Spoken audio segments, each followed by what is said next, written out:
Sivaya Nama Tiruchitrambalam. Welcome back. We are continuing our discussion on the 9th Tirumurai, 2nd Padigam.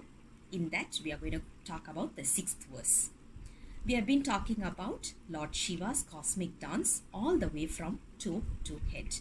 So, today we are going to focus on his abdominal part.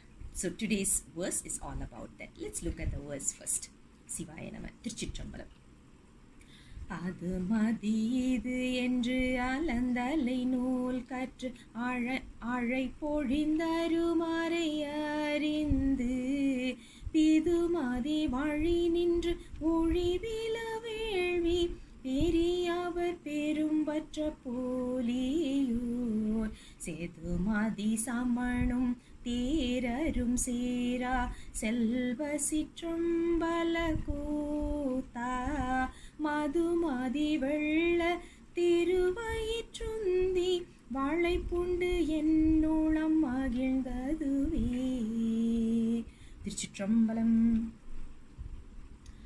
So, let's get on to this.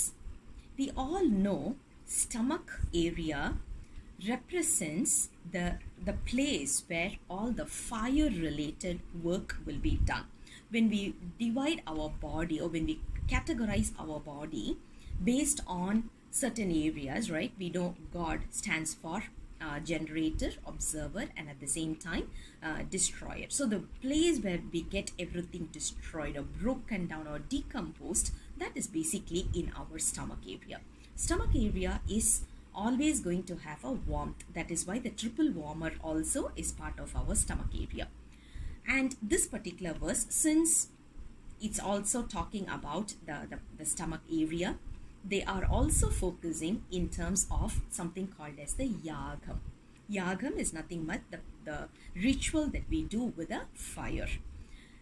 In this verse, today's thoughts or today's idea is being resonated here. We always have an idea that we must be reading a lot of books.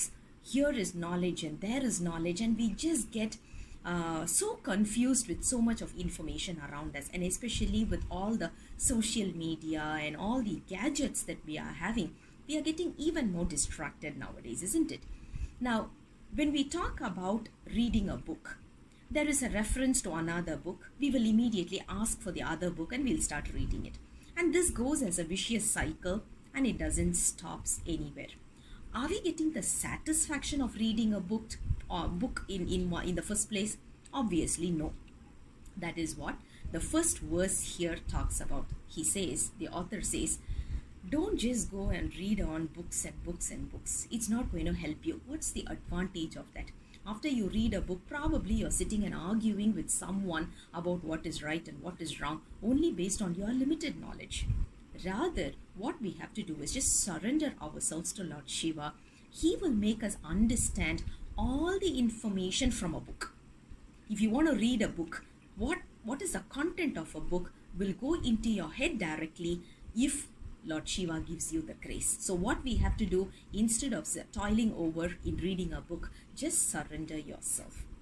And that kind of an approach is the most important one.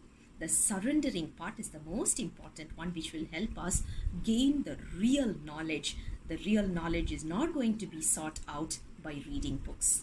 And in this, he also says, we are talking about the most auspicious people living in the place called as Thiruchitrambalam. In that place, Lord Shiva is performing his cosmic dance. And while he's doing his dance, I'm able to focus on his stomach area, and I'm losing myself at looking at that. Just a look at that itself, because it's so beautiful, and I know it is conquering me throughout. That is what today's verse is all about. Beautiful verse which gives us an idea that reading books and searching for knowledge outside is not going to help us. Rather, surrender to Lord Shiva, and he will give us the guidance and knowledge. I'll come back again with the next verse very soon. Until then, Sivaya Nama Tiruchitrambalam.